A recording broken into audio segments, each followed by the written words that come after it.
पंचकुला का cactus garden देश का नहीं बल्कि एशिया का सबसे बड़े कैक्टस गार्डन में से एक है। आज हम खड़े इस कैक्टस गार्डन में। यहाँ के इस अलग अलग वैरायटी के अलग अलग प्रजातियों के जो ये कैक्टस हैं, इनके बारे में हम आपको बताएंगे। यहाँ सैकड़ों दुर्लभ प्रजातियों के कैक्टस और सैकुलेंट्स भी देखने को मिलेंगे। हरियाली और प्राकृतिक सुंदरता के बीच बना यह गार्डन न सिर्फ पर्यटकों को आकर्षित करता है बल्कि पर्यावरण संरक्षण का भी सुंदर उदाहरण पेश करता है। अब इन्हीं के बारे में हम आपको एक एक एक करके थोड़ा बताने की कोशिश करेंगे। कैक्टस गार्डन 8 एकड़ में पूरा फैला हुआ है। पांडुरंजन जी की अध्यक्षता में ये पुनः विकसित किया जा रहा है। अभी यहाँ पर विजिटर्स अलाउड नहीं है, उनके लिए ये गेट अभी बंद है, लेकिन धीरे धीरे जब ये रिनोवेट हो जाएगा तो इसको जल्दी ही पर्यटकों के लिए खोला जाएगा।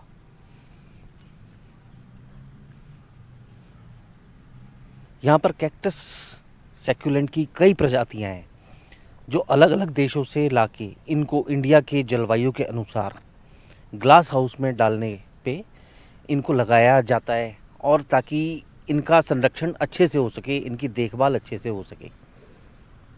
ऐसे में एक ये बौ बौ करके ट्री कल्प वृक्ष है। मैं कैमरामैन को कहूँगा दिखाएं ये कल्प वृक्ष। ये सामने बौ बौ करके ये एक ट्री है, कल्प वृक्ष, इसके नाम से जानते हैं इसको। इस प्लांट का हर एक पार्ट किसी न किसी काम में आता है। आपको उसके नज़दीक से दिखाते हैं इसकी विशेषता। ये है बाओबाओ वृक्ष, जिसे कल्प वृक्ष के नाम से भी जानते हैं। इस प्लांट का हर एक पत्ता, हर एक पार्ट किसी न किसी काम में आता है। जैसे इसका फ्रूट हो, चाहे इसकी जड़ हो, चाहे इसके पत्ते हों। ये ब्लड प्रेशर, एनीमिया, इसमें एक ओपेंशिया फाइकस इंडिका एक प्रजाति है। इसका उपयोग कैंसर के ट्रीटमेंट में किया जाता है। भारत में कहीं ना कहीं कैंसर के भी बहुत केस देखने को मिलते हैं, तो ये कल्प वृक्ष इसमें बहुत सहायक है। आइए और बात करते हैं। कैक्टस का एक पौधा और दिखाते हैं लैंडस्केपिंग के लिए जो पौधा यूज़ किया जाता है। इकाइनोकैक्टस ग्रूसियनम, इकाइनोकैक्टस ग्रूसोनाई हिल्डम। यह पौधा एक गोलाकार का बिछौना के नाम से जाना जाता है। अमेरिका और मैक्सिको में इसकी उत्पत्ति हुई है। यह प्रजाति अब दुर्लभ होती जा रही है। यह पौधा शतवर्षीय है। इसका आकार 15 मीटर तक हो जाता है। इस प्रजाति का संग्रह डॉक्टर ग्रिस्बी, डॉक्टर बिस्ट्रा, डॉक्टर काफ द्वारा भेजे गए बीजों से संभव हुआ। इसकी खास बात यह है कि ये लैंडस्केपिंग के लिए यूज़ होता है। यहाँ का एक मुख्य आकर्षण साइसीरियस प्रिंगल है, जो कि 25 से 30 फुट का है। ये स्लो ग्रोइंग कैक्टस है, ये धीरे धीरे ग्रो करता है। इसी में एक एलोडिया कैक्टस भी है। ये मेडागास्कर का पौधा है। इसके बड़े विशाल रूप में पौधे हैं। यहाँ एक गोल ग्लास हाउस है जिसमें कैक्टस एंड सैकुलेंट के पौधे रखे गए हैं, जिसकी अच्छी तरह से देखभाल होती है।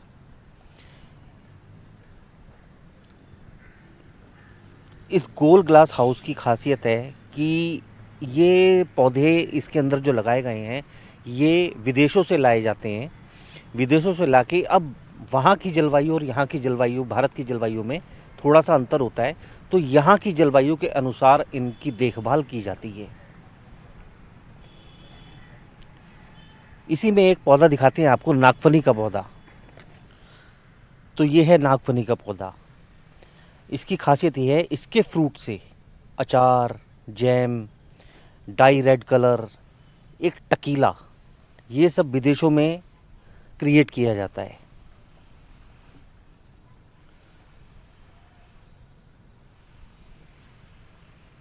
अपने आप में बहुत ख़ास है ये पौधा, क्योंकि भारत में तो शायद ही मिलते हों इसके अचार या जैम, लेकिन विदेशों में टकीला और अचार जैम तो ज़रूर मिलता है।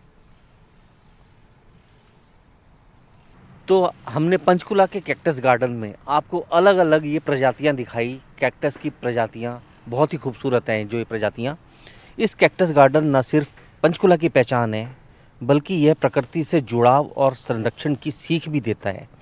इस गार्डन को देखकर हर कोई यही कहता है, प्रकृति की खूबसूरती को अगर करीब से महसूस करना है तो एक बार यहाँ जरूर आना चाहिए। कैमरामैन आकाश कुमार के साथ मुकुल शर्मा की रिपोर्ट, पंचकुला।